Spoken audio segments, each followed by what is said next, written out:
আসসালামু আলাইকুম এভরিওয়ান। বহুরূপী ভালোবাসা গল্পের 14 নম্বর পার্ট। তো চলো বেশি কথা না কইয়া গল্প শুরু করা যাক। আপু ঠাস ঠাস করে আমার গালে 2টা চড় দিয়ে বলল, তুই আমাকে এই কথাটা বলতে পারলি? আমি যা কিছু করছি সব তোর ভালোর জন্যই করছি, কিন্তু তুই আমাকে এভাবে বলতে পারলি? আমি বললাম, আমি মিথ্যা কথা কি বলছি? তুই আমাকে এটা বল, তুই জানিস তোর মেয়ে আমার সাথে কি করেছে? এরপরও আমি ওকে কিছু বলি নাই, কিন্তু তুই বারবার ঘুরে ফিরে ঋতুর কথাই বলিস।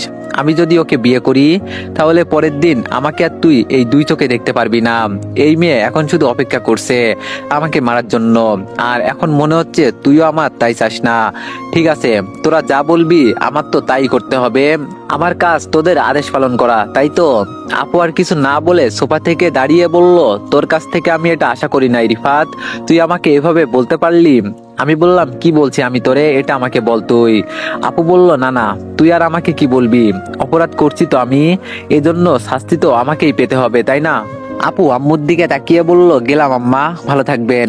আপনার ছেলে এখন বড় হয়েছে, আমরা কিছু বললেও অপরাধ, আর বলবো না, আর আসবো না এই বাসায়। আমি আর কিছু বললাম না, চুপ করে সোফায় বসে আছি। এত কিছু হয়ে যাওয়ার পরেও আপু আমাকে আবার ওর কথা বলছে। ঋতু আমার সাথে কি কি করেছে ও মনে হয় জানে না। হঠাৎ করে ঋতু আমার দিকে তাকিয়ে বলল, অপরাধ করলে আমি করেছি, কিন্তু আপনি আন্টিকে কেন এইসব কথা বলতে যাবেন? আপনি বিয়েতে রাজি না, এটা আমাকে বলতেন। আন্টিকে কেন এভাবে বললেন? উনি তো আপনার বোন। আমি ঋতুর দিকে তাকিয়ে বললাম, এই মেয়ে এখান থেকে চলে যাও, নইলে কিন্তু খুব খারাপ হবে। তোমাকে মারতে কিন্তু আমার একটু হাত কাঁপবে না, এটা মাথায় রেখো। ঋতু আর কিছু বলে নাই, চুপচাপ দরজা দিয়ে বের হয়ে গেল। আমি সোফায় মাথা নিচু করে চুপচাপ বসে আছি। ভাইয়া আমার পাশে বসে আমার মাথায় হাত দিয়ে বলল, কান্না করিস না ভাইয়া, সবকিছু ঠিকঠাক হয়ে যাবে। আমি চোখের পানি মুছে বললাম, আমার সাথে কেন এমন হয় বলতো? আমি তো সবার মতোই খুব সুন্দর করে বাঁচতে চাই, কিন্তু ওরা বারবার ঘুরে ফিরে আমাকেই কেন আঘাত করে? ভাই বলল, দেখ ভাই, কান্না করিস না, এইসব চিন্তা ভাবনা বাদ দে, তুই টেবিলে বস, আমি তোরে খাবার দিচ্ছি। মাইয়া আমার হাত ধরে আমাকে টেবিলে বসিয়ে বলল, দেখ, এই পৃথিবীতে ছেলের থেকে মেয়ের সংখ্যা অনেক, এজন্য এইসব চিন্তা ভাবনা বাদ দে। দরকার পড়লে তুই আরো 3টা বিয়ে করবি। আমি হাসি দিয়ে বললাম, থাক থাক, তোর আর পাম দিতে হবে না, খাবার দে। খাবার খেতে খেতে আম্মুকে বললাম, আম্মু তোমাকে একটা কথা বলবো। আম্মু সোফায় বসে বলল, বল, কি বলবি? আমি বললাম, চলো না আম্মু, আমরা আবার গ্রামের বাড়িতে যাই, অনেকদিন হলো গ্রামের বাড়িতে যাওয়া হয় না। আম্মু বলল, কিন্তু বাবা। আমি বললাম, কোনো কিন্তু নয় আম্মু, রাসেল ভাইকে আমি নিজ হাতেই গুলি করেছি, আর এখন ওরা জানে আমি কি কি করতে পারি, এজন্য কেউ কিছু বলবে না। আম্মু বলল, তোরে দিয়ে আমি এটা আশা করি নাই বাবা, ও তোর চাচাতো ভাই হয়, ও তোর বাবাকে খুন করেছে, তাই বলে তুই? আমি বললাম, এখন আমি ওর ছোট বোনকে মারবো? আমি তো খুন খারাপই করতে চাই নাই আম্মু, কিন্তু ওরা আমাকে দিয়ে এমন করিয়েছে। আম্মু আর কিছু বলল না, চুপচাপ বসে আছে।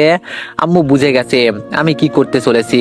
খাবার শেষ করে টেবিল থেকে উঠে একটু বাইরে গেলাম, দোকান থেকে একটা সিগারেট নিয়ে খেতে লাগলাম। ওষুধের দোকানের সামনে গিয়ে বললাম, ভাই, আমার একটা ছোট দোকান আছে, তবে ওখানে কিছু ওষুধ দরকার ছিল, বর্তমানে হাতে তেমন টাকাও নাই, তবে আমাকে 1 পাতা ঘুমের ট্যাবলেট দিতে পারবেন? আমার দোকানে এটা শেষ হয়ে গেছে, আপনি প্লিজ আমাকে বিশ্বাস করেন।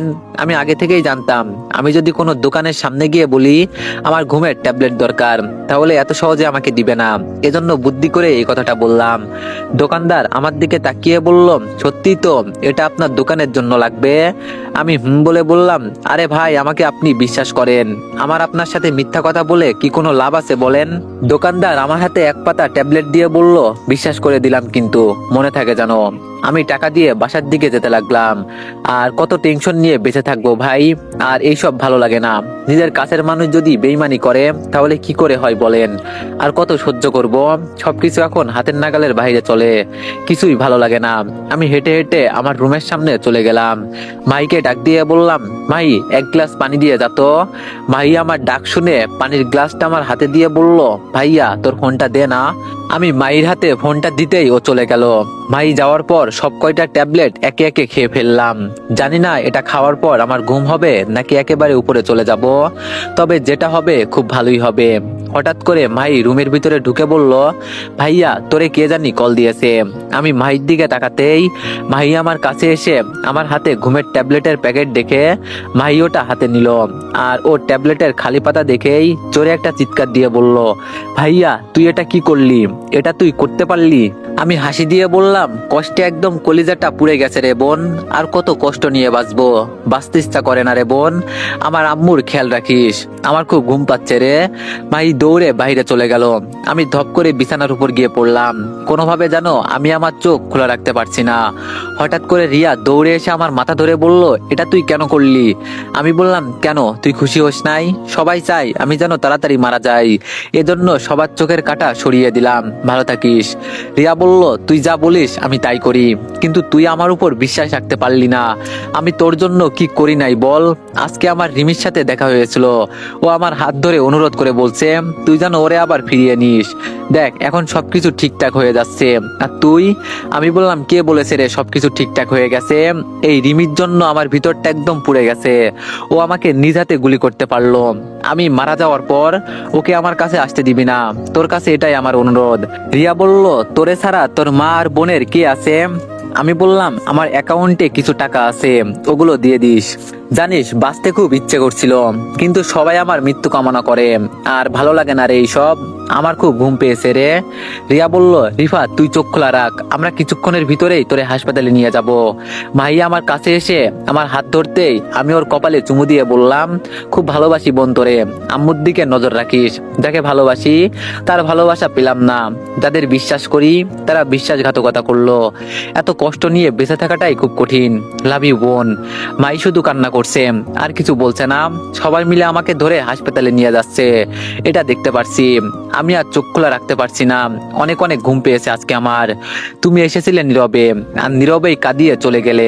ভাবি নাই কখনো এমন হবে, কিন্তু না চাইতেও আরো বেশি হয়ে গেল। চোখ বন্ধ হয়ে গেছে, কিন্তু ঠোঁটের কোণায় যেন রিমির কথা মনে পড়ে একটা হাসি ফুটে উঠলো। কাউকে যে না চাইতেও এতটা ভালো লেগে যায়, এটাই বলা যায় না। একজন মহিলা আর দুইটা মেয়ে হঠাৎ করে হাসপাতালে প্রবেশ করলো, তাও আবার একটা ছেলেকে নিয়ে। মহিলাটা খুব বেশি কান্না করছে। এইদিকে আবার রিমি নামের একটা মেয়ে হাসপাতালের কেবিনে বসে তার বান্ধবীদের সাথে কথা বলছে। রিমি নামের মেয়েটা হাসপাতালে এসেছে মূলত তার বান্ধবীকে দেখতে। হঠাৎ বাইরে কেমন যেন একটা চেঁচামেচির আওয়াজ তার কানে গেল। এজন্য সে কেবিন থেকে বের হয়ে দেখে এখানে তেমন কাউকেই দেখা যাচ্ছে না। এজন্য সে আবার কেবিনে চলে গেল। হঠাৎ তার নজর গেল পাশের কেবিনে দরজার সামনে। রিমি হঠাৎ করে ওর শাশুড়িকে হাসপাতালের দরজার সামনে কান্না করতে দেখে ও একদম বোকা হয়ে গেল। রিমি তাড়াতাড়ি কেবিন থেকে বের হয়ে সামনে চলে গেল। সামনে গিয়ে দেখে ওর শাশুড়ি কান্না করছে। রিমি আস্তে করে রিয়ার দিকে তাকিয়ে বলল, রিয়া এখানে কি হয়েছে, আর আম্মু এভাবে কান্না করছে কেন? রিমিকে দেখে রিয়া রাগটা যেন আবার বেড়ে গেল। রিয়া চোখ লাল করে বলল, তোর জন্য সবকিছু হয়েছে, আমি ভালোই ভালোই বলছি তুই এখান থেকে চলে যা। রিমি তাও রিয়াকে অনুরোধ করে বলল, প্লিজ বলেন না এখানে কি হয়েছে, আমি এই কথাটা শুনেই চলে যাব। পাশ থেকে মাহি চোখের পানি মুছে রিমিকে বলল, ভাইয়া আজকে পুরো এক পাতা ঘুমের ট্যাবলেট খেয়ে ফেলেছে, আর এই সব কিছুর পেছনে আপনি দায়ী। সবকিছু হয়েছে আপনার জন্য, আপনাকে আমি ছাড়বো না। রিমি তাড়াতাড়ি জানালার কাছে গেল। ভিতরে 3-4 জন ডাক্তার কি জানি করছে, এটাই শুধু দেখা যাচ্ছে। রিমি যেন বলার মতো ভাষা হারিয়ে ফেলেছে। রিমি সবকিছু হাতের কাছে পেয়েও যেন আবার সবকিছু হারিয়ে ফেললো। হঠাৎ করে পিছন থেকে মাহি বলল, আপু আপনি এখান থেকে চলে যান, নইলে খুব খারাপ হবে। যদি আমার ভাইয়ের কিছু হয় না তাহলে আপনাকে আমি ছাড়বো না। এখন এখান থেকে তাড়াতাড়ি যান বলছি, নইলে আমরা পুলিশ ডাকতে বাধ্য হব। রিমি কান্না ভেজা চোখে যেই কিছু বলতে যাবে, তখন মাহি আবার বলল, আপনাকে যদি ভাইয়া এখানে দেখতে পারে তাহলে ও আর বাঁচবে বলে মনে হয় না। আমি আপনার কাছে হাত জোর করে বলছি, আপনি প্লিজ এখান থেকে চলে যান। রিমি এক প্রকার কান্না করতে করতে যেন বের হয়ে গেল। এইদিকে আমার হঠাৎ যেন মনে হলো কেউ আমার পেটের ভিতর থেকে কিছু একটা বের করার চেষ্টা করছে, তবে আমি এটা বলতে পারছি না আমার সাথে কি হচ্ছে। যখন আমি আমার শরীরে হালকা ব্যথার যন্ত্রণা অনুভব করলাম, তখন যেন মনে হলো তাহলে কি আমি আবার বেঁচে গেলাম, হয়তো বাঁচতে পারি আবার হয়তো না। কিছুক্ষণ পর আমি চোখ খোলার মতো শক্তি পেলাম, আর আমি চোখ খুলে দেখি 2 জন ডাক্তার মিলে বসে বসে কিসের যেন যুক্তি করছে। আমার চোখ খুলতে দেখে ডাক্তার বলল, এই ছেলে তুমি কি পাগল হলে নাকি? একসাথে এতগুলো ঘুমের ট্যাবলেট কেউ খায় নাকি? যদি তুমি মারা যেতে তাহলে কি হতো বলো তো? নিজের খেয়াল রাখবে না? আমি ডাক্তারের দিকে তাকিয়ে বললাম, স্যার আমার যে জ্ঞান ফিরেছে, এই কথা কি বাইরের কারো কাছে বলেছেন? ডাক্তার হাসি দিয়ে বলল, টেনশনে ছিলাম আপনাকে নিয়ে, এখন গিয়ে আপনার আম্মুকে বলবো। আমি আস্তে করে ডাক্তারের কাছে বললাম, আপনি বাইরে গিয়ে সবাইকে ভিতরে আসতে বলেন। তবে আমার যে জ্ঞান ফিরেছে, আপনি আবার বাইরে অন্য কারোর কাছে বলবেন না। ডাক্তার আচ্ছা বলে বাইরে চলে গেল। কিছুক্ষণ পর আম্মু ভিতরে এসে আমাকে জড়িয়ে ধরে কান্না করতে করতে বলল, বাবা তোর কি হয়েছে আমাকে বল, তুই তাই বলে আত্মহত্যা করবি? আমি বললাম, আসলে আম্মু আমি এইসবের কিছুই বলতে পারি না, কিভাবে যে কি হয়ে গেছে বুঝতেও পারি নাই। পাশ থেকে রিয়া আমার দিকে তাকিয়ে বলল, তুই এমনটা করতে পারলি? তোর কি হয়েছে আমাকে বলবি, দরকার হলে তোর জন্য আমি 1000টা খুন করব, কিন্তু তুই পাগলের মতো। আমি বললাম, দেখ রিয়া, এখন এইসব কথা বাদ দে, আমি তোরে কি বলি মনোযোগ দিয়ে শোন। রিয়া বলল, বল কি বলবি। আমি বললাম, দেখ আমি আর তোর বাসায় যাব না, আমি আমার আম্মু আর মাইকে নিয়ে অনেক দূরে চলে যাব। তুই বাইরে একটা ঘোষণা করবি আমি ঘুমের ট্যাবলেট খেয়ে মারা গেছি, যাতে সবাই মনে করে আমার মৃত্যু হয়ে গেছে। রিয়া বলল, তুই কি করতে চাস বলতো, আমি তো কিছুই বুঝতে পারছি না। আমি বললাম, দেখ আমি যদি এখানে এভাবে থাকি তাহলে অনেকেই অনেক কথা বলবে। আজকে সবকিছুর কারণে আমি মৃত্যুর পথ বেছে নিয়েছি, এজন্য আমি আবার নতুন করে বাঁচতে চাই। আমি এখান থেকে অনেক অনেক দূরে চলে যাব, সেখানে গিয়ে নতুন করে বাঁচবো, আর এই শহরের মানুষগুলো আমাকে মৃত বলবে। রিয়া বলল, কিন্তু রিফাত। আমি বললাম, কোনো কিন্তু না, আমার কাছে এখন বর্তমানে এই একটাই রাস্তা খোলা আছে, আমি হাসপাতালের পিছনের দরজা দিয়ে বের হয়ে চলে যাব, আর আমি যেভাবে বললাম তুই বাইরে গিয়ে সেভাবেই বলবি। রিয়া বলল, কিছুক্ষণ আগে রিমি এখানে এসে তোর এই অবস্থা দেখে কান্না করে গেছে, ও যদি জিজ্ঞেস করে তো পরে আমি কি বলবো? আমি বললাম, আমি তোরে কি বলছি, বলবি আমার মৃত্যু হয়ে গেছে, তুই আমার জন্য এইটুকু কর প্লিজ। রিয়া বলল, তুই চলে গেলে আমি একা হয়ে যাব। আমি রিয়ার হাত ধরে বললাম, জীবনটা অনেক বড় রে, একা একা আর কতদিন চলবি, এজন্য আমি বলি কি তুই একটা বিয়ে করে নে, তুই একটা মেয়ে, এজন্য আমি তোরে বলছি আমার কথা শোন। আমার সাথে আম্মু বলল, রিয়া, রিফাত যা বললো তুমি তাই করো, একা একা আর কতদিন থাকবে? রিয়া আচ্ছা বলে একটা হাসি দিয়ে বলল, তোরে খুব মিস করবো রিফাত। আমি বললাম, রিয়া তুই আমার একমাত্র সত্যিকারের বন্ধু, সবাই আমার সাথে বেইমানি করলো, তবে তুই একমাত্র সেই ব্যক্তি যে কিনা আমাকে কখনো ছেড়ে দাস নাই। আমি যদি আবার দ্বিতীয় বিয়ে করতাম তাহলে আমি তোরেই করতাম, তুই খুব খুব ভালো মেয়ে, তবে তোর মতো জীবনসাথী পেলে আর কি লাগে বল। রিয়া ওর চোখের পানি লুকিয়ে বলল, বাদ দে, আমার কথা তোর চিন্তা করতে হবে না, এখন তাড়াতাড়ি চল এখান থেকে, তবে তোরে সবাই আজ থেকে মৃত মনে করবে, কিভাবে কি করতে হবে তোর কিছুই চিন্তা করতে হবে না, সবকিছু আমি নিজেই দেখে নিব। হাসপাতালের পিছনের দরজা দিয়ে বের হয়ে একটা সিএনজি নিলাম। হঠাৎ করে রিয়া আমাকে জড়িয়ে ধরে কান্না করে বলল, রিফাত, আজকে তোরে আমি না বলে একটা কথা বলি, আমি তোরে অনেক অনেক ভালোবেসে ফেলেছি, কিন্তু আমাদের বন্ধুত্বের কারণে তোরে এই কথা কখনো বলি নাই। যেদিন তোর বিয়ে হয়েছিল সেই দিন আমি কতটা যে কান্না করেছি হিসাবের বাইরে, কখনো কারোর সাথে চললে তাকে যে এতটা ভালো লেগে যায় এটা বলার বাইরে। জানিস রিফাত, মাঝে মধ্যে তোরে দেখে আমি মনে করি তুই কেন আমার হলি না, খুব আফসোস করি আমি তোরে দেখে, তুই ছেলেটা সত্যি খুব ভালো, অনেক অনেক ভালোবাসি আমি তোরে, আর কোনোদিন তোরে তো এই কথাগুলো বলতে পারবো না, এজন্য আজকেই বলে দিলাম, আজকে যদি তুই বিয়ে করতি তাহলে সারা জীবন আমি তোর পায়ের কাছে পড়ে থাকতাম, কিন্তু আফসোস কাছের জিনিসগুলো পেয়েও হারিয়ে ফেলি, তোর সাথে চলতে চলতে কখন যে তোরে এতটা ভালো লেগে গেছে বলতেও পারি না, সত্যি রে তোরে অনেক ভালোবাসি। এই কথাগুলো বলেই রিয়া আবার কান্না করতে লাগলো।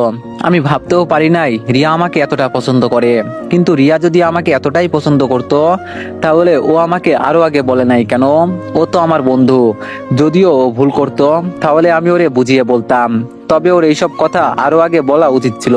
হঠাৎ করে রিয়া আমাকে ছেড়ে চোখের পানি মুছে বলল, ভালো থাকিস, তবে মাঝে মাঝে আমাকে মনে হলে আমাকে দেখতে আসবি তো, আমি তোর জন্য অপেক্ষা করব, তবে আমি তোরে কথা দিলাম আমি বিয়ে করব, আর এভাবে একা থাকবো না, তবে খুব মিস করব তোরে, তবে যেখানেই থাকিস না কেন ভালো থাকিস। এই কথা বলে রিয়া আমার হাত ধরে গাড়ির ভিতরে ঢুকিয়ে বলল, রিফাত তোরে শেষ একটা কথা জিজ্ঞেস করব। আমি রিয়ার দিকে তাকিয়ে মাথা ঝাঁকিয়ে বললাম, বল কি বলবি। রিয়া মুচকে হাসি দিয়ে বলল, জানিস আমার কথাগুলো হঠাৎ শুনে তুই আশ্চর্য হলি, কিন্তু যেটা সত্যি কথা আমি তাই বললাম, তবে শেষ একটা কথা, আমি কি কারো ভালোবাসা পাওয়ার যোগ্য নয় রিফাত, সবাই আমার সাথে এমন করে কেন, আমার অপরাধটা কি একটু বলবি। রিয়ার কথা শুনে আমি কিছু বললাম না, এখন যদি ওকে আমি কিছু বলতে যাই তাহলেও মন খারাপ করবে, এজন্য ওকে আমি কিছু বললাম না, চুপচাপ বসে আছি। এবার রিয়া আমার হাত ছেড়ে দিয়ে বলল, জানি তোর কাছে জবাব দেওয়ার মতো কোনো উত্তর নেই, আর কিছু তোর বলতেও হবে না, তবে যেখানেই থাকিস ভালো থাকিস, এটাই দোয়া করি। মাহি এবার আমার উদ্দেশ্য করে বলল, ভাইয়া আমাদের এখন যেতে হবে, এমনি অনেকটাই দেরি হয়ে গেছে। মাহির কথা শুনে রিয়াকে আমি বললাম, এইসব কথা এখন বাদ দে, আমাকে এখন যেতে হবে, ভালো থাকিস। রিয়া আমার হাতে কিছু টাকা দিয়ে বলল, এগুলো তোর সাথে রাখ, তোর কাজে আসবে। আর আমার কথাই তুই কিছু মনে করিস না, আজকে আমি তোরে আবেগের বশে সবকিছু বলে দিয়েছি, কারণ তোরে হয়তো আর কখনো কাছে পাওয়া হবে না। আচ্ছা যা, আর মাঝে মাঝে আমাকে মনে করিস। আমাদের গাড়ি এখন আস্তে আস্তে চলতে লাগলো। দূর থেকে রিয়াকে দেখে আজকে কেমন যেন অসহায় অসহায় লাগছে। রিয়া মেয়েটা সত্যি অনেক ভালো, ও আমার ভাবনা চিন্তার থেকেও অনেক ভালো। আনমনে চোখ বন্ধ করে এইসব চিন্তা করছি, হঠাৎ করে আম্মু বলল, রিয়া এগুলো কি বলে গেল রিফাত, আমি তো কিছুই বুঝতে পারছি না। আমি বললাম, তোমার কিছুই বুঝতে হবে না আম্মু, তবে আমি আমার জীবনে সবচেয়ে ভুল করেছি রিমি নামের মেয়েটাকে বিয়ে করে। ওকে বিয়ে করার পর আমার জীবন পুরোটাই পাল্টে গেল। ওকে বিয়ে করার পর কোনোদিন আমি সুখের মুখ দেখি নাই।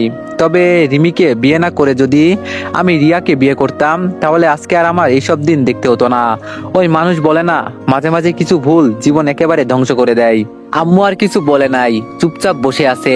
মাই শুধু আমার মুখের দিকে তাকিয়ে আছে।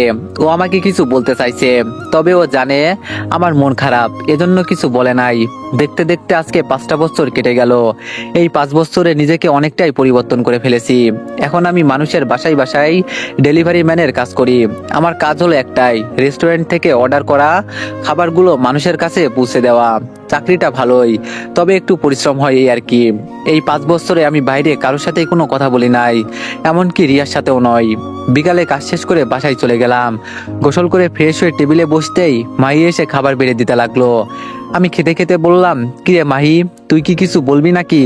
মাহি আমার দিকে তাকিয়ে বলল, কিছু তো বলতেই চাই, কিন্তু তুই। আমি বললাম, আরে বল, সমস্যা নেই। মাহি বলল, না মানে ভাইয়া, আমার একটা মোবাইল ফোন লাগতো, এখন তো আমি বড় হয়েছি। আমি মায়ের হাতে আমার কার্ডটা দিয়ে বললাম, তোর যেই ফোন কেনার ইচ্ছা হয় কিনে নিস, তুই তো জানিস আমি কতটা বিজি থাকি। মাইয়া আমাকে জড়িয়ে ধরে বলল, ভাইয়া অনেক অনেক ধন্যবাদ ভাইয়া তোরে, তবে আজকে আমি তোরে কিছু কথা বলবো ভাইয়া, তুই আবার মন খারাপ করিস না। আমি বললাম, বল কি বলবি। মাই বলল, আসলে আমি বলতে চেয়েছি যে আম্মুর বয়স হয়ে গেছে, এখানে আসলাম আজকে 5 বছর, কিন্তু আম্মু তোর থেকে কিছু আশা করে। আম্মু জানে আগে একবার আম্মুর কারণে এসব হয়েছে, এজন্য এখন তুই যদি। আমি বললাম, আম্মু কই? মাই বলল, ঘুমিয়ে আছেন মনে হয়।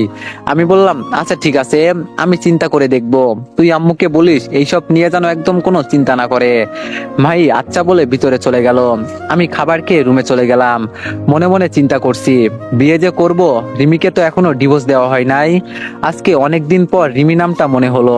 আমার জীবনটা এমন হতো না যদি রিমি আমার সাথে এমন না করতো। আজকে রিমির জন্য আমার এই পরিস্থিতি।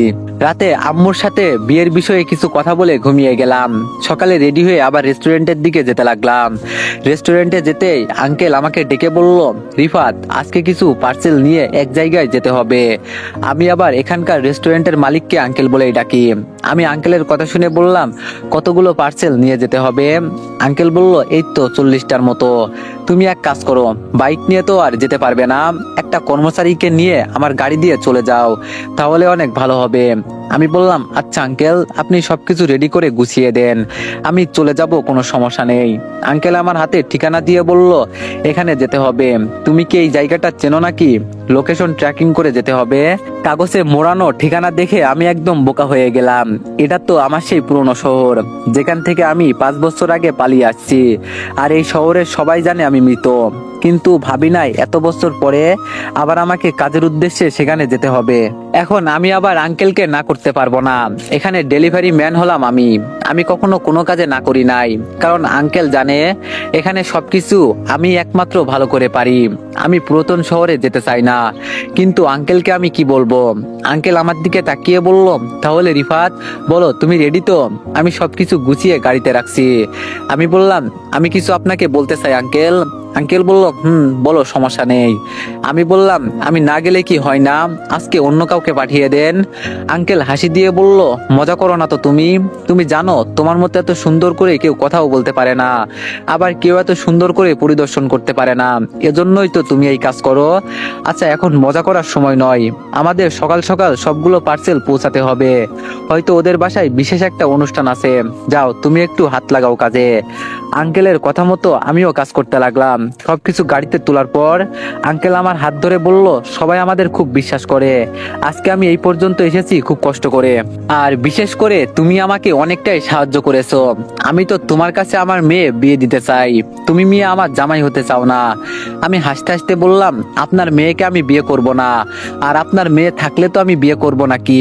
যেটা আছে ওটা তো পিচ্চি। আঙ্কেল হাসি দিয়ে বলল, কিছুক্ষণ পর তোমার আন্টি আর আমার পিচ্চি মেয়ে আসবে। যাও, তাড়াতাড়ি কাজ শেষ করে আসো। আমার মেয়ে এসেই কিন্তু আবার তোমাকে খুঁজবে। আমি আঙ্কেলের কথা শুনে গাড়ির ভিতরে চলে গেলাম। আমার সাথে একটা কর্মচারী বসে আছে। আমি গাড়ি ড্রাইভিং করতে করতে চিন্তা করছি, পুরাতন শহরে যাচ্ছি ঠিকই, তবে কেউ যেন আমাকে চিনতে না পারে। কোনোভাবে কাজ শেষ করে বেঁচে ফিরতে পারলেই হলো। অনেকক্ষণ জার্নি করার পর আমি আমার গন্তব্যের জায়গায় পৌঁছে গেলাম। তবে গাড়িটা রাস্তার একপাশে রেখে গাড়ি থেকে নেমে দূর থেকে একটা বাসা দেখতে লাগলাম। এই বাসায় তো ঠিকানা দেওয়া আছে, তবে এই জায়গাটা আমার কেমন যেন চেনা চেনা লাগছে। হঠাৎ বটগাছটা দেখে মনে পড়লো, এই জায়গাটাতে আমি 2টা খুন করেছিলাম। তার মানে এটা রিমির বাসা। এই কথা মনে হতেই বুকের ভিতর কেমন যেন একটা ঘূর্ণিঝড় সৃষ্টি হলো। আজকে 5টা বছর পর আবার ফিরে এলাম। রিমিকে আমি কখনো দেখতে চাই না, কিন্তু ভাগ্য কেন বারবার আমাকে এখানে নিয়ে আসে এটাই বুঝি না। আমি মুখে মাস্কটা ভালো করে লাগিয়ে গাড়ি নিয়ে ভিতরে চলে গেলাম। ভিতরে গিয়ে এক সাইডে গাড়িটা রাখলাম। গাড়ি থেকে নেমে দেখি এক কোনায় একটা পিচ্চি মেয়ে খেলা করছে। আমি কর্মচারীকে বললাম, তুমি ভিতরে গিয়ে বলো কিছু পার্সেল এসেছে, এগুলো কোথায় রাখবো এটা জেনে আসো। আমার কথা মতো কর্মচারী সামনে চলে গেল। হঠাৎ করে পিচ্চি মেয়েটা আমাকে দেখে আমার দিকে এগিয়ে এসে বলল, এই ছেলে তুমি কে, আর আমাদের বাসায় কি চাও? আমি হাসি দিয়ে বললাম, মামুনি, আমরা এখানে খাবার দিতে এসেছি। কিন্তু তুমি কে মামুনি? মেয়েটি বলল, আমি তো এই বাসার একমাত্র রানী। আমার আম্মু কি আপনাদের এখানে ডেকেছে নাকি? কিন্তু আমার আম্মু তো এই বিষয়ে আমাকে কিছুই বলে নাই। মেয়েটার মুখ থেকে আম্মু ডাকটা শুনে আমার কলিজাটা ধপধপ করে কাঁপতে লাগলো। তার মানে এটা কি রিমির মেয়ে? রিমি আবার বিয়ে করেছে? করতেই তো পারে, তাছাড়া আমি ওকে ছেড়ে দিয়েছি, কিন্তু আমি তো ওকে ডিভোর্স দিই নাই। এরপরও কিভাবে কি? পিচ্চি মেয়েটাকে দেখে একদম রিমির মতোই লাগছে। হঠাৎ করে আমার চোখের কোণে পানি এসে গেল। না চাইতেও আমি কান্না করে দিলাম। মন থেকে রিমির কথা ভুলে ফেললে ভিতর থেকে পারি না। কেন যে এমন হয় এটাই বুঝি না। পিচ্চি মেয়েটা আমাকে আবার প্রশ্ন করলো, আমি কি আম্মুকে ডেকে দিব? পিচ্চি মেয়েটার কথা শুনে বললাম, যাও, ডাকলে একটু ভালো হয়। আমার কথা শুনে পিচ্চি মেয়েটা সামনে যেতে লাগলো। মনে মনে বললাম, আজকে যদি রিমি আমার সাথে সংসার করতো, তাহলে আমারও এমন একটা মেয়ে থাকতো। আজকে রিমির মেয়েকে দেখে আমি সত্যি বোকা হয়ে গেলাম। এমনটাই হবে আমি জানতাম। রিমি যে বিয়ে করবে, তবে এটা আমার ধারণার বাইরে ছিল। তবে যা হয়েছে ভালোই হয়েছে আমি মনে করি। কিন্তু আমার আজকে কান্না পাচ্ছে কেন এটাই বলতে পারছি না। চোখের পানি আটকে রাখতে পারছি না কেন আমি। এতটা খারাপ লাগছে কেন আমার। আর দাঁড়িয়ে থাকতে পারছি না, হেলান দিয়ে গাড়ির উপর বসে গেলাম। হঠাৎ করে কর্মচারী ছেলেটা এসে বলল, স্যার, উনি আসছেন আপনার সাথে কথা বলার জন্য। আর আমি খাবারগুলো ভিতরে নিয়ে যাচ্ছি। তো এভরিওয়ান, সবাই নেক্সট পার্টের জন্য একটু বেশি বেশি লাইক আর কমেন্ট করে দিও। ধন্যবাদ।